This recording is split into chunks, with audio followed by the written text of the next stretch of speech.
తర్వాత మీకు ఏమనిపించింది? ఇటువంటి వాడు ఇండియాకి వస్తే ఏం చేయాలనుకుంటున్నారు?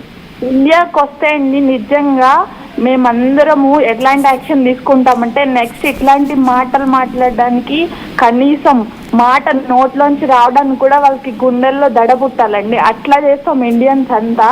అసలు సజ్జనా సార్ ఈ వీడియో చూస్తే ఆయనకి సపోర్ట్ చేశారు, ఒక మంచి అబ్బాయి అన్నట్టు సపోర్ట్ చేశారు. కానీ ఇప్పుడు ఆయన స్టాండ్ తీసుకొని ఎంత సపోర్ట్ చేశారు అంతే రిటర్న్ ఇచ్చేయాలండి. సజ్జనా సార్ తలుచుకుంటే ఆయన్ని వెంటనే ఇమీడియట్ గా ఐబొమ్మ రవిని ఎట్లా అయితే ఎక్కడున్నా పట్టుకున్నారో ఈ అన్వేషణ పట్టుకోలేరా అండి?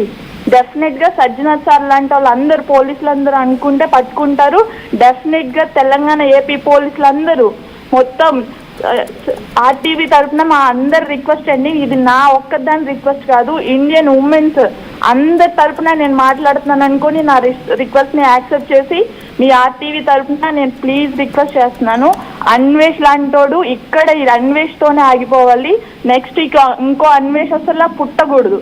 అలాగే అన్సబ్స్క్రైబ్ చేయండి, రిపోర్ట్ మొత్తం అందరూ కొట్టేయాలి. వెంటనే ఈ రోజే నా అన్వేషణ అనే ఛానల్ ఉండకూడదు. అప్పుడు సీతమ్మ తల్లిని పెద్దవాళ్ళని కానీ ఒక లేడీస్ కానీ ప్రతి ఒక్కరిని గౌరవించాల్సిన కొంచెం మానవత్వం లేదా మీకు? ఏ సమాజానికి ఏమి ఒక రకంగా ఆయన ఓవరాల్ ఇప్పుడు సినారియో చూస్తూ ఉంటే ఆయన ఇప్పుడు ఇన్స్టాగ్రామ్ లైవ్ నడుస్తున్నప్పుడు కూడా ఏదో ఒక వీడియోనో ఏదో ఒక పోస్ట్ పెడుతూనే ఉన్నాడు ఇన్స్టాగ్రామ్ లో. నన్ను ఎవరు ఏం చేయలేరు అనే అహంకారం కనబడుతోంది. ఎవరు ఏం చేయలేరంటే సభ్య సమాజం గమ్ములు ఉండదు కదా. ఇప్పుడు ఉమెన్ కమిషన్ ఉంది, ప్రతి డిపార్ట్మెంట్ కూడా ప్రతి ఒక్కరు గమనం ఉంటుంది కదా. వాళ్ళగది మాటలు మాట్లాడడం చాలా తప్పు కదండి. ఇటువంటి వ్యక్తులు ఏం చేయాలి? ఇమ్మీడియట్లీ కూడా ఎక్కడున్నా కూడా వాళ్ళని అరెస్ట్ చేస్తే ఇంకా బాగుంటుంది. వాళ్ళ ఫ్యామిలీని కూడా అక్కడ తీసుకెళ్ళిపోయారంటే ఆ సభ్య సమాజం ఏం మెసేజ్ ఇస్తాడో అసలు ఏం అర్థం కదా. పలకరి భాష ఏంటది? అక్కడ మాట్లాడే మాటలు గరికపాటి గారి కానీ ప్రతి ఒక్కరు కూడా వాళ్ళ ప్రవచనాలు వింటుంటే ఎంత బ్రహ్మాండంగా ఉంటాయి చూసండి. హిందూ సమాజంలో మేము కూడా పోరాడుతున్నాం, కానీ వీళ్ళు ఇటువంటి బలగని మాటలు చూస్తుంటే ఎంత దారుణంగా ఉందని చూసండి. తిరుమల దేవస్థానంలో మేము కూడా పనిచేసాం. మాకు రాముడు కానీ కృష్ణుడు మాకు కూడా చాలా అభిమానాలు ఉంటాయి. కానీ ఇటువంటి మాటలు వలగని మాటలు చాలా తప్పు. మీ ఆర్టీవీ తరఫున కూడా నిజంగా మీకు ధన్యవాదాలు చెప్పాలి. ప్రతి ఒక్కరి మాకు ఎవరు ఏం మాట్లాడుతున్నారు ఈ వలగర భాష నుంచి ఇంకా విముక్తి ఎప్పుడు అంటే ఇది ఇక్కడతో ఫుల్ స్టాప్ పడకపోతే, ఇందాక నేను కాలర్తో మాట్లాడినప్పుడు కూడా నాన్ వేషణ అనేటువంటి ఇంతటి స్థాయిలో అందరూ చూసే విధంగా మహిళల్ని కించపరుచుతూ మాట్లాడాలు, దేవుళ్ళ గురించి మాట్లాడాలు, భారతదేశం గురించి మాట్లాడాలి, అటువంటి వ్యాఖ్యలు చేసినా కూడా ఇటువంటి వాళ్ళపై చర్యలు ఉండకపోతే రేపటి రోజున చిన్నవాళ్ళు కూడా ప్రతి చిన్నవాడు మాట్లాడతారు. ఎందుకంటే వాళ్ళకి ఏంటి, అరే వాళ్ళనే ఏం చేయలేకపోయారు, నన్నేం చేస్తారులే, ఆఫ్టర్ ఆల్ ఒక ఊరిలో లేకపోతే ఒక డిస్టిక్ తెలిసిన నన్నేం చేస్తారని ఒక అహంకారం పెరిగిపోతుంది. అందులో పెరిగిపోయి సోషల్ మీడియాలో ఈ నీచాన్ని మొత్తాన్ని చొప్పించేస్తారు. ఇటువంటి వాళ్ళపై చర్యలు ఉండాలంటారు లేదా? ఇటువంటి జరిగే ప్రమాదం ఉందా లేదా? అవునండి, ఉంటుంది, కంపల్సరీ ఉంటుంది. ఎందుకంటే సమాజంలో ఇటువంటి వ్యక్తి ఇలాగ మాట్లాడంటే వీడి తరఫున ఇంకొకరు పనులకి మాట్లాడే ఆస్కారం ఉంటుంది కదండి. ఇలాంటి వాళ్ళకి అంత మెసేజ్ అనేది ఏమిటంటే వీళ్ళకి శిక్ష అనేది 100% కర్ణాటక గారు కూడా మాట్లాడుతూ విధాలు ఏం కూడాను. కానీ ఇటువంటి వాళ్ళకి కంపల్సరీ శిక్ష పడాలండి. రైట్, థ్యాంక్ యూ రమణయ్య గారు. మరో కాల్ ఉన్నారు, జ్యోతి గారు. జ్యోతి గారు మాట్లాడండమ్మా. నమస్కారం అండి. నమస్కారం, మాట్లాడండమ్మా. సరే, అన్వేష్ తను మాట్లాడే మాటలు ఏమైనా బాగున్నాయా సార్ ఇవి? ఇప్పుడు ఒక ఆడదానికి స్వేచ్ఛ లేదు అని అంటే ఎంత వరకు ఉండాలో ఆడదానికి కూడా అంతే స్వేచ్ఛ ఉండాలండి.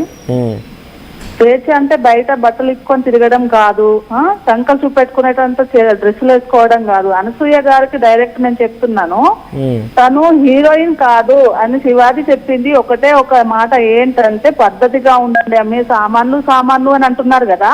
సామాన్లు అని దేంట్లో వాడితేనే కదా తను ఆ పదం వాడాడు. దేంట్లోనైనా ఎవరైనా పదం వాడితేనే కదా తను వాడాడు, సొంతంగా అయితే ఆయన ఏం చేసుకోలేదు కదా. ఆయన మాట్లాడాడు, ఆయన చెప్పాడు, అమ్మపడా చెప్పాడు, తినకు లేచి మాట్లాడాల్సిన అవసరం ఏముందండి? మీరు అన్న పాయింట్ నాకు అన్న తర్వాత ఒక విషయం, మంచి విషయం గుర్తుకొచ్చిందమ్మా. డెఫినెట్లీ ఇది మనం కూడా మాట్లాడుకోవాల్సిందే. సో జనరల్ గా మనం ఉదాహరణకి చిన్నపిల్లల సమయంలో కూడా ఇప్పుడు ఈ సోషల్ మీడియా యుగం వచ్చిన తర్వాత చిన్నపిల్లల దగ్గర ఐస్ క్రీమ్ అన్నా కూడా వాళ్ళకి బూతులకు వినబడుతోంది. అంటే అలా డబుల్ మీనింగ్గా మార్చేశారు మొత్తం ఈ పదాలను కూడా. ఐస్ క్రీమ్ తర్వాత లేకపోతే గులాబీ లేకపోతే ఇంకా రకరకాల పదాలు ఉన్నాయి. ఆ పదాలని మనం జనరల్ టర్మ్స్లో నార్మల్గా వాడినా కూడా ఈ సోషల్ మీడియా యుగం వచ్చిన తర్వాత ఇటువంటి వాళ్ళు అనాన్వేషణ కూడా డబుల్ మీనింగ్ డైలాగ్లో మాట్లాడుతుంటాడు. కొంతమంది social media influencer double meaning డైలాగులతోనే. సో ఇటువంటి సరైన పదాలు కూడా డబుల్ మీనింగ్గానే వినపడుతున్నాయి. పిల్లలు కూడా నోరు మూసుకుంటున్నారు. అంటే వాళ్ళకి ఒరిజినల్ మీనింగ్ ఏంది డబుల్ మీనింగ్ ఏందో అర్థం కావడం లేదు. అటువంటి ఒక సోషల్ మీడియా ఇన్ఫ్లుయెన్స్ యుగంలో ఉన్నాం మనం. సో ఇటువంటి ఇన్ఫ్లుయెన్సర్స్ని ఇటువంటి పిచ్చి వేషాలు వేసే వారిని సోషల్ మీడియాలో ఇంకెవరైనా కనబడితే అటువంటి వారిని ఏం చేయాలి?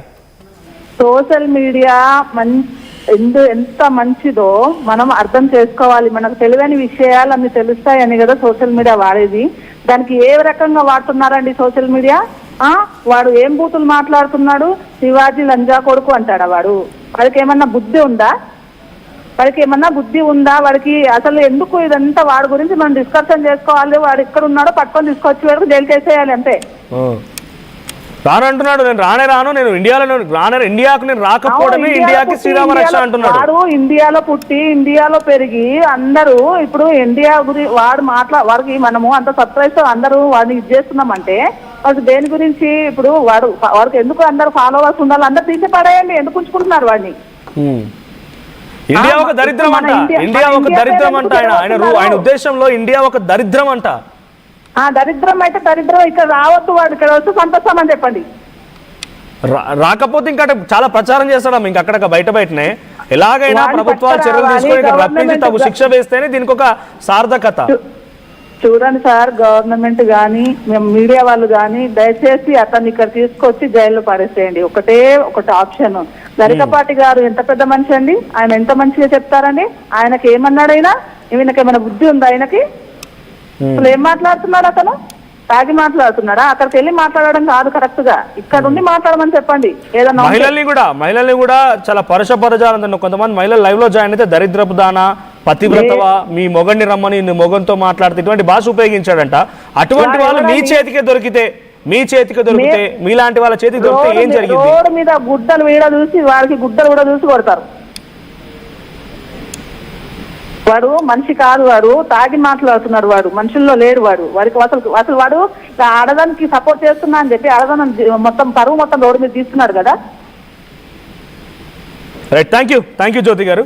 సో ఇది ఇంత వ్యతిరేకత ఇంత జరుగుతూ ఉంటా కూడా నేనేదో పెద్ద గొప్ప అన్నట్టుగా వాడే పెద్దగా నేను హిందూ ధర్మాన్ని కాపాడుతున్నా, హిందూ ధర్మం గురించి ఇది చేస్తున్నా, నేను భారతదేశానికి ట్యాక్సులు కడుతున్నా.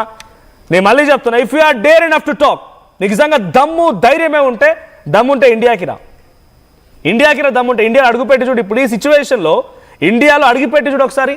ప్రతి ఒక్క మహిళ ఒక అపర కాళికామాతగా మారిపోయి నీ అంతు చూస్తారు. అట్లా ఉన్నారు ఒక్కొక్కరు. ఏం బాసారు నాయన? ఇంట్లో కనీసం నువ్వు చూసావా ఫ్రీడమ్ ఫర్ ఇండియన్ ఉమెన్ అని చెప్పి నువ్వు మాట్లాడుతున్న మాటలు